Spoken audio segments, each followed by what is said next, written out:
बात चल रहे हो धम्पत ठीक है। और धम्मत की शाखा माता रमाबाई अम्बेडकर महिला संघ ज्ञापन देने आ रही है। ये जो आंदोलन चल रहा है इसको हमारा पूरा समर्थन प्राप्त है और हमारी तरफ से हमारे संघ के जो 2 आचार्य जो है लगातार इस आंदोलन में यहाँ पर रहेंगे। हमने अपने जो ज्ञापन में जो हम बातें कह रहे हैं वो इस प्रकार से हैं। अब बोध गया टेम्पल एक्ट 1949 के तहत संचालन किया गया, लेकिन इस कानून से बौद्धों को कोई फायदा नहीं हुआ बल्कि नुकसान ही हुआ है। बौद्धों की संख्या में कोई वृद्धि नहीं हुई है क्योंकि सरकारों ने बौद्ध धर्म का प्रचार करने के बजाय उसे दफन करने की नीति ही अपनाई है। बाबा साहेब अम्बेडकर के धर्मांतरण में लाखों लोगों ने एक साथ धर्मांतरण किया था। अतः भारत में बौद्ध धर्म का प्रचार उसी गति से महाबोधि मंदिर के माध्यम से किया जाना था। लेकिन भारत की केंद्र सरकारों और बिहार की राज्य सरकार उन्होंने भारत में बौद्ध धर्म के प्रचार प्रसार के लिए कोई जरूरी कदम नहीं उठाए, जिससे भारत में बौद्धों की संख्या नहीं बढ़ सकी। जबकि भारत में शांतिपूर्ण माहौल के लिए भारत में बौद्धों की संख्या का बढ़ना बहुत जरूरी है। भारत की अब तक की सरकारों को दुनिया के बौद्धों को यह बताना चाहिए कि बौद्धों के स्कूल कहाँ हैं, कॉलेज कहाँ हैं, हॉस्पिटल कहाँ हैं, फिल्में कहाँ हैं, इंडस्ट्री कहाँ है, सरकारी नौकरियां कहाँ हैं, बौद्ध खेल में कहाँ हैं। अगर था बोध गया टेम्पल एक्ट 1949 का बौद्ध धर्म उसके अनुयायियों और उसके प्रचार प्रसार से कुछ लेना देना ही नहीं है, बौद्धों के विकास से कोई लेना देना नहीं है, तो इस कानून के द्वारा सरकार को इस महाविहार का प्रशासन अपने हाथ में रखने का कोई भी अधिकार नहीं है। इससे बेहतर तो यही है कि भारत की सरकार और बिहार की राज्य सरकार बौद्धों को उनके हाथ पर छोड़ दे। अगर सरकारें बौद्धों को कुछ भला नहीं कर सकती तो उन्हें बीटी एक्ट 49 का इस्तेमाल करके बौद्धों के नाम पर महाबोधि बिहार से दान के रूप में विदेशी धन उठाकर बौद्धों का बुरा करने का कोई अधिकार नहीं है। विदेशी बौद्ध श्रद्धालु महाविहार में दान और धर्म का उत्थान करने के लिए देने जाते हैं। पुजारी के परिवार को पालने की व्यवस्था मंदिरों में बंद कर दी जाए तो एक भी पुजारी मंदिर में दिखाई नहीं देगा। वहीं दूसरी तरफ बौद्ध मंदिर बौद्ध भिक्षुओं के शिक्षा केंद्र होते हैं। बौद्ध भिक्षु कभी भी एक गृहस्थ नहीं हो सकता, बौद्ध भिक्षु कभी शादी नहीं कर सकता।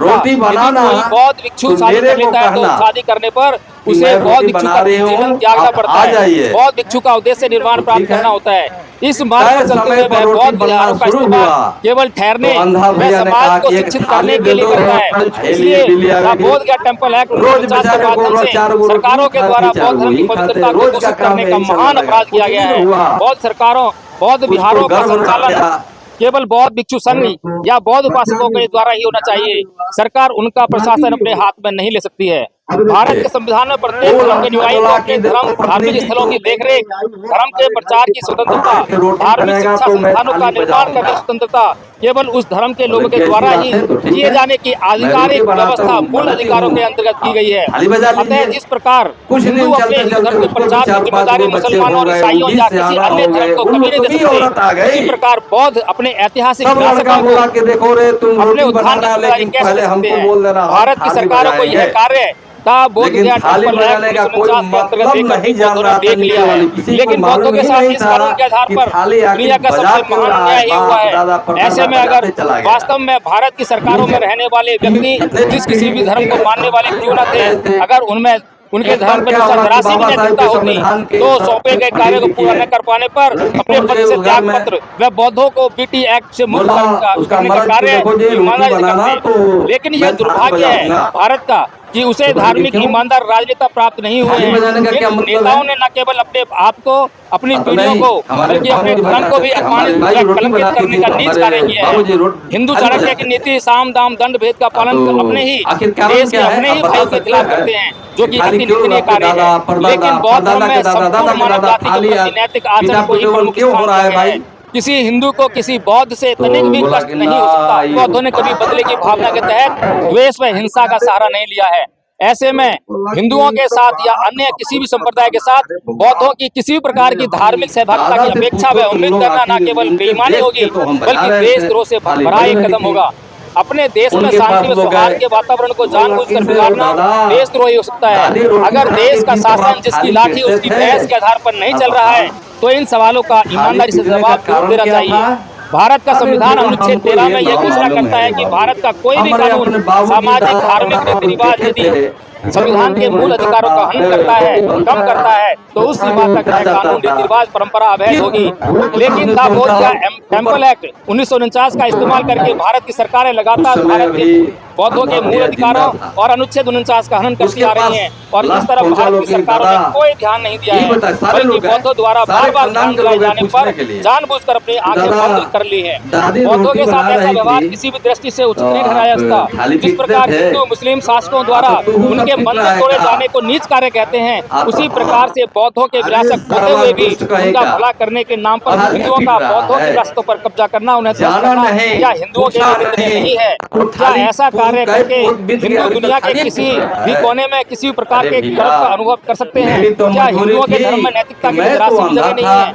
महाबोधि महाविहार भगाने के लिए ऐतिहासिक दृष्टि थाली से बजाया अति कि बिल्ली महत्वपूर्ण आएगी है। नहीं। सर्वविदित है कि लोगों के पास महाबोधि मंदिर भारत के महान सम्राट अशोक द्वारा बौद्धों के लिए निर्मित किया गया था। बौद्ध धर्म न केवल सबसे जमीन आसमान की विविधता रखता है, प्रत्येक धर्म से सैद्धांतिक और व्यवहारिक आधार पर थाली बजा करके बिल्ली भगाया, इस बात की दिखाई देता है और स्पष्ट रूप से चार बौद्ध की व्यवस्था करता है। तो यह स्पष्ट है कि बौद्ध हिंदू नहीं है और हिंदू बौद्ध नहीं है। यह दो स्पष्ट अलग अलग संप्रदाय है। सम्राट अशोक ने बेशक सभी पंथों को अपना प्रचार करने की स्वतंत्रता दी थी, लेकिन एक दूसरे के धार्मिक स्थलों पर हस्तक्षेप करने की इजाजत नहीं थी। क्या कभी कोई शासक ऐसा कर सकता है कि किसी एक धार्मिक स्थल को दो संप्रदाय को इस्तेमाल करने के लिए सौंप दे? क्या दुनिया की कोई भी सरकार ऐसा कर सकती है? क्या भारत का सर्वोच्च न्यायालय इसे न्याय ठहरा सकता है? सभी जानते हैं कि हिंदुओं के पास इसका कोई ऐतिहासिक आधार में जवाब नहीं है। हिंदुओं का धर्म भी बुद्ध को किसी भी प्रकार से स्वीकार नहीं करता है।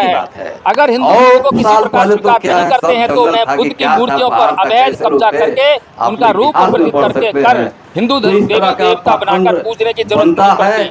हिंदू बुद्ध को नास्तिक कहकर आलोचना करते हैं। हिंदुओं का धर्म ग्रंथ रामायण वह उनके सिद्धांतों की आलोचना करते हुए निंदा करता है। हिंदू बुद्ध से नफरत करते हैं, दूसरी तरफ बुद्ध हिंदुओं के प्रत्येक कर्मकांड व सिद्धांत को नकार देते हैं। हिंदू मंदिरों में मुस्लिमों व दलितों के प्रवेश करते ही अगर हिंदुओं की भावनाएं आहत होती हैं, तो जिन हिंदू सिद्धांतों व कर्मकांडों का बुद्ध जीवन भर विरोध करते रहे, उन्हीं कर्मकांडों को बौद्धों की विश्व विरासत महाबोधि महाविहार में हिंदू पुजारियों द्वारा होते हुए देखकर क्या बौद्धों की भावनाएं आहत नहीं होती? क्या भारत की सरकारों व भारत के सुप्रीम कोर्ट को केवल हिंदुओं की भावनाएं नजर आती हैं? क्या बौद्धों और अन्य अल्पसंख्यक समुदायों की भावनाएं नजर नहीं आती? सबसे अहम बात यह है कि बाबा साहेब भीमराव अम्बेडकर ने अपनी साहित्यिक रचनाओं में हिंदू धर्म के सब रहस्य स्पष्ट रूप से खोल दिए हैं। उन्होंने स्पष्ट रूप से हिंदू धर्म को सार्वजनिक तौर पर नकारा ताकि भारत के बौद्ध किसी भी प्रकार से हिंदू धर्म के संपर्क में ना आ सकें। इसके लिए उन्होंने सर्वविदित 22 प्रतिज्ञा अपने अनुयायियों को दिलाई। विश्व का सबसे महान विद्वान हिंदू धर्म को त्याग चुका है। हिंदुओं को अपने धर्म की गरिमा की तनिक भी चिंता नहीं है और वे जोर जबरदस्ती से ही अपने धर्म का प्रचार प्रसार करना चाहते हैं। हिंदू सदैव अपने लिए अलग और दूसरों के लिए अलग जीवन के मापदंड निश्चित करते हैं। अब समय आ गया है कि हिंदू अपने अंतःकरण में झांके देखें और बौद्धों को अपना विकास करने के लिए स्वतंत्र छोड़ दें। अतः शासन से अत्यंत विनय पूर्वक प्रार्थना है कि सभी बौद्ध विरासतों से हिंदुओं का कब्जा तुरंत हटाने का आदेश दें। वे अन्य संदेहास्पद ऐतिहासिक बौद्ध विरासतों की जाँच ईमानदारी से किसी अंतर्राष्ट्रीय संस्था के द्वारा करवाई जाए। निवेदक भारत के तमाम बौद्ध एवं भारत के संविधान में विश्वास करने वाले संगठनों के साथ गया जिले में चल रहे विश्व स्तरीय महाबोधि महाविहार आंदोलन में भागीदार धम्म संघ शांतिपूर्ण अहिंसात्मक एवं संवैधानिक आंदोलनों व विरोध प्रदर्शनों का ही समर्थन करता है।